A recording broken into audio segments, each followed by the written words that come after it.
How's it going today, guys? Before we get into this episode, I just want to say this is a new format for me, so I'll be learning as we go along. So right out of the gate, Asuna just starts swinging with that, "Where's my boo at?" And as sort of expected, Sergio responds with, "Kirito's hurt so bad, modern medicine can't even help him, but, totally we can." But, I mean, honestly, who didn't expect that happening? Because otherwise what would drive the plot forward with the story on this idea? And I'm gonna be honest, I'm further along in this anime than I am with the light novel. I am reading the light novel at the same time, but this moves a lot faster than I can read the novel at the moment. So it is interesting. Asuna, it's kind of funny though. Asuna, Kirito was always the hero before, and like in the Alpine arc, Kirito had to find Asuna, and it took he found her, but it took nearly half the arc of that story for him to be able to even get to her, and I mean that's how they wrote the story. But it's just funny with how with Asuna it was like government hiding secret type of deal, and she's like, "I'm gonna find him," and in a day she's found him. I know where he's at, and then day two she's on this sea turtle of where he's at, and it's just what? It's how does she move that fast? But it's Bae. Asuna is Bae, so we can all agree on that. So just give a little love to her. But so we do get some insight onto what Kirito has really been doing. We know he had been using the Soul Translator as he was beta testing it type of deal, but we learned that he was actually helping train a new AI program from the ground up, which we can assume at this moment is their focus. The SDF's focus is really on Alice, and kind of a sub-focus now is Eugene, since before he wasn't really helping, but now he's really defining the taboo index that because of Kirito, and that's pretty interesting to be honest.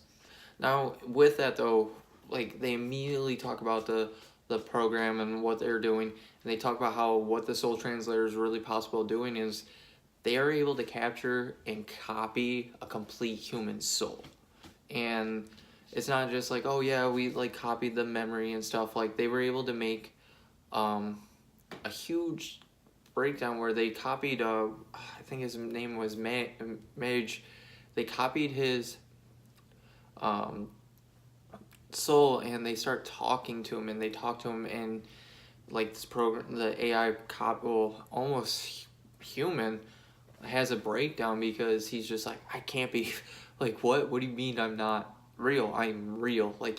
The AI, the soul that they copied really believes he's real, and it just starts having a breakdown, and for some reason starts rambling off pi to the infinite number before he just unfortunately shuts down. And it was an intense scene. It was you could see this you could see the brain pattern of the AI fluctuating and getting upset and concerned about what was happening. And it was yeah, this is wow, it really believes he's real. Sergio goes on to explain that they started this program with a few humans raising some copied babies. Actually, the Soul Translator, they copied some baby souls, the memories and everything that they had, and the humans raised the baby AIs. We'll just refer to them as AIs right now. They referred to them, and they start raising them. Once they raised them and they went on to the second generation of children, what really happened was that's where they sped up time a little bit. They sped up time, and that's where we get kind of the civilization now that we've seen Kirito be living in. And it's crazy, was the civilization with no influence of any type came up with the taboo index that we know about. They came up with the civilization, how they branched out and everything like that. They did this all on their own. This just from being raised by humans, they became with this.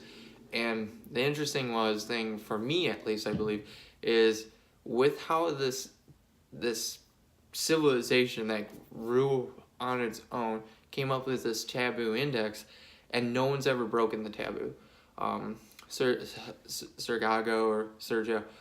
he even says, like, in this entire time, it's been 800 years in their civilization at this point, and not one single time has anyone stolen. No one's ever killed anybody, up to where we saw Alice broke the taboo and she fell into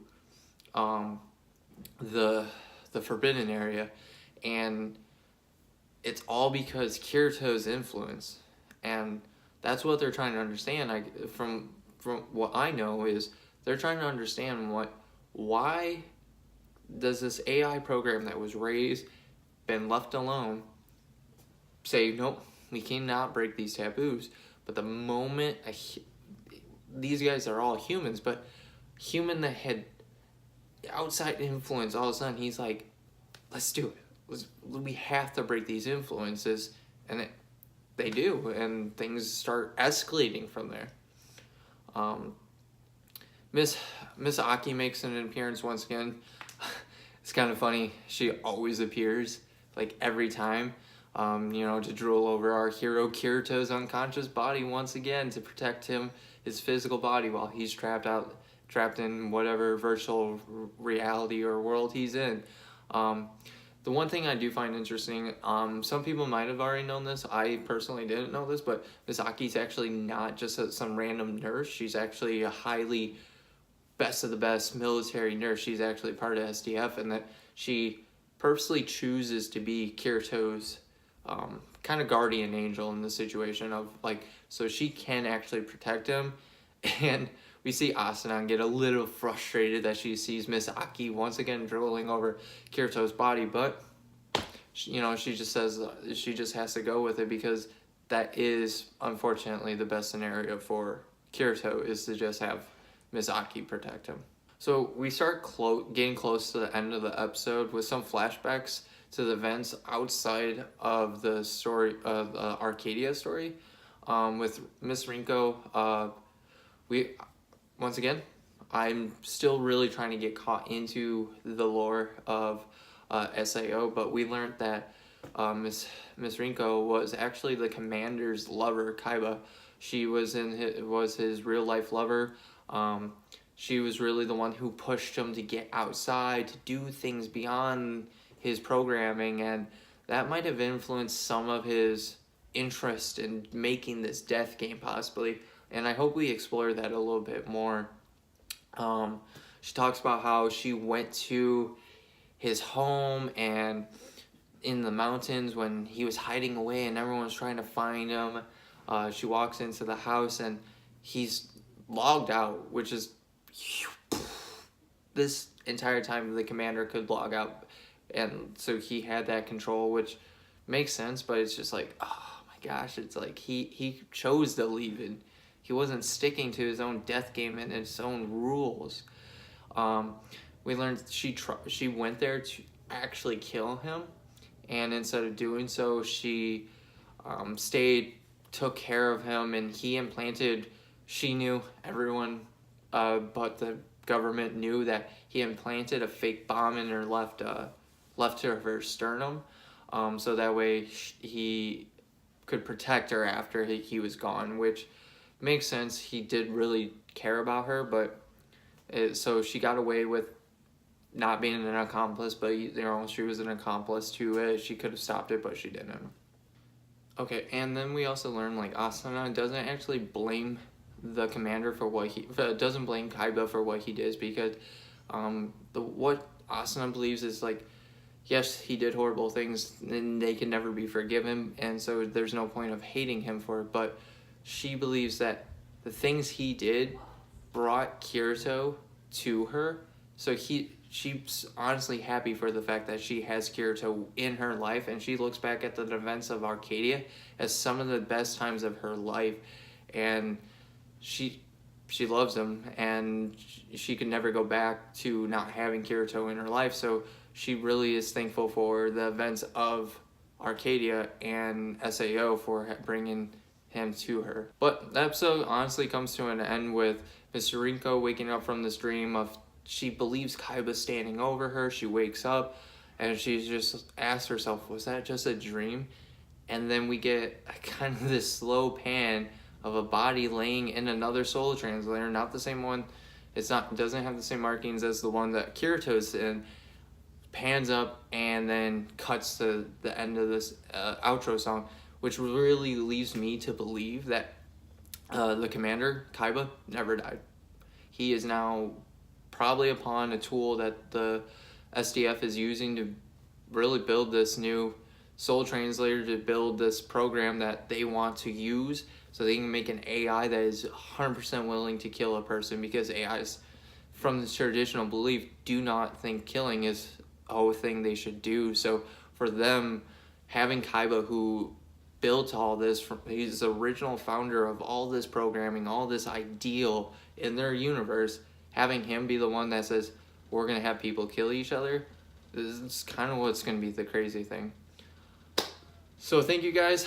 Hopefully this episode went pretty well. It's kind of a weird, I'm in this like made up setup that I just did in random room. So hopefully my next episode will be a little bit cleaner, look a little bit better type of deal. But so thanks for watching. If you guys, have that conversation in the comments, let me know what you guys think. If there's anything I got wrong, definitely call me out. I'm not going to be upset. I'm going to be thankful for you guys for calling me out on it. So please do. Hit that subscribe button, and I'll see you guys next time for the Swordcraft episode. So definitely looking forward to that. Definitely going to be some pretty good fight scenes with Kirito and Eugene in it, and we'll get some of that sweet animation that we always love. So see you guys next time. It's time.